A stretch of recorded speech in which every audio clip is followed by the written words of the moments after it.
Hi friends, welcome to the జిఆర్బీ chef. ఈరోజైతే చాలా స్పెషల్గా గోంగూర చికెన్ ఫ్రై అయితే చేశానండి. చాలా పర్ఫెక్ట్గా అయితే కుదిరిపోయింది. చూసారా, చూస్తుంటేనే నోట్లో నీళ్ళు అయితే వచ్చేస్తున్నాయి. కాబట్టి అసలు ఎలా చేయాలి ఏంటనేది మీకు కూడా పరిచయం చేద్దామని నేనైతే ఈ వీడియో అయితే తీసానండి. అసలు ఎలా చేయాలి ఏంటనేది మీరైతే చూడండి. ఫస్ట్గా నేనైతే కొంచెం గోంగూర అయితే తీసుకున్నానండి. అంటే మనకు చికెన్కి తగ్గట్టుగా తీసుకుంటే సరిపోతుంది. ఈ గోంగూరని నేనైతే చక్కగా నీట్గా కడిగి పెట్టేశానండి. ఇసుక ఉంటుంది, కొంచెం జాగ్రత్తగా అయితే కడగండి. ఈ గోంగూరని నేనైతే ఆయిల్లో కొంచెం దగ్గరికి మగ్గబెట్టేస్తానండి. ఈలోపు మనమైతే చికెన్ కూడా తీసుకుందాము. చూసారుగా, చికెన్ కూడా నేను సాల్ట్ వేసి బాగా కడిగి పక్కన పెట్టేశాను. నెక్స్ట్గా అయితే మనం మసాలాకి అయితే రెడీ చేద్దాం. ఏం లేదండి, మసాలా అంటే ఎండుమిర్చి, ఎల్లుల్లిపాయ, కొంచెం పుదీనా, ఒక టమాటా, అంతే అండి. ఇవైతే సరిపోతాయి. మసాలా పౌడర్ అనేది నేనైతే ఇంకా యాడ్ చేయలేదు. ఇవి వేసిన తర్వాత నేనైతే మిక్సీ చేశానండి. చూసారా, పేస్ట్ జస్ట్ ఒక 2 స్పూన్స్ పేస్ట్ ఉంటుంది, సరిపోతుందండి. గోంగూర నేను ఆయిల్లో దగ్గరికి మగ్గబెడుతున్నానండి. చూసారు కదా, ఈ విధంగా అయితే మగ్గబెట్టండి. ఈ గోంగూర మగ్గబెట్టిన తర్వాత చల్లారిన తర్వాత మనమైతే పేస్ట్ అయితే చేసుకోవాలండి. ఈలోపు అయితే మనమైతే పక్కన పెడదామండి. చల్లారే వరకు పక్కన పెట్టి నెక్స్ట్ ప్రాసెస్ అయితే చూద్దాం.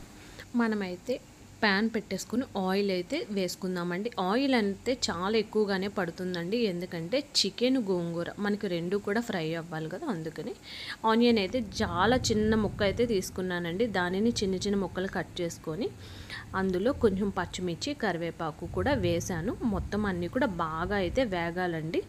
కొంచెం రెడ్ కలర్ వచ్చే వరకు కూడా ఫ్రై చేసుకోండి, బాగుంటుంది ఫ్రైకి. చూసారు కదా, ఈ విధంగా వచ్చే వరకు కూడా ఫ్రై చేసుకుంటే సరిపోతుందండి. నెక్స్ట్గా అయితే మనం ఆల్రెడీ కడిగి పెట్టేసిన చికెన్ ఉంది కదండి, ఆ చికెన్ కూడా వేసేసుకుందామండి. చికెన్ చూసారా, మొత్తం చికెన్ అంతా వేసిన తర్వాత మనం అయితే గ్యాస్ హైలో పెట్టేసి చక్కగా రెడ్ కలర్, అంటే ఆ చికెన్ ముక్క మనకి రెడ్ కలర్ వచ్చే వరకు కూడా మనమైతే బాగా ఫ్రై చేసుకోవాలండి. దీంట్లో సరిపడినంత సాల్ట్ కూడా యాడ్ చేసేయండి, ఎందుకంటే సాల్ట్ అనేది చికెన్కి బాగా పడుతుంది.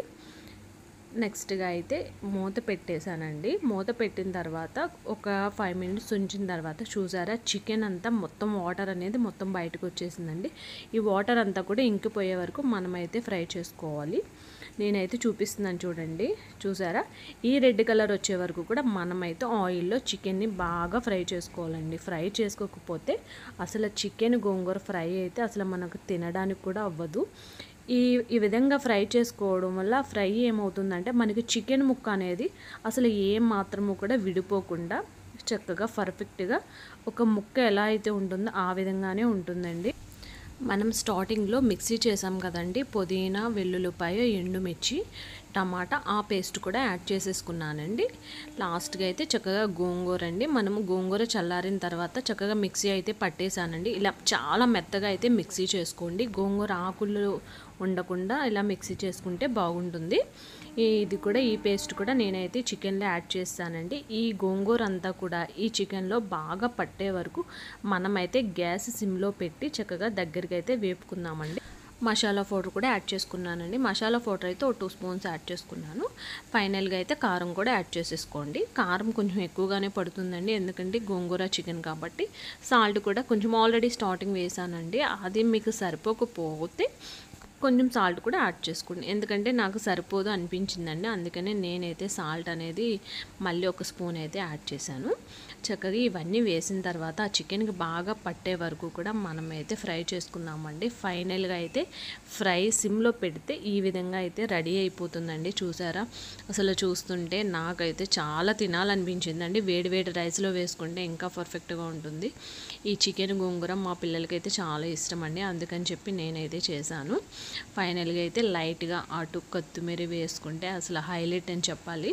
కొత్తిమీర వేసుకుని తింటే అదిరిపోతుందండి. మీరు కూడా ఖచ్చితంగా ట్రై చేయండి. ఎలా వచ్చింది ఏంటనేది నాకైతే కామెంట్ సెక్షన్లో కామెంట్ చేయండి. ఛానల్ అయితే సబ్స్క్రైబ్ చేసుకోండి, లైక్ చేయండి, షేర్ చేయండి.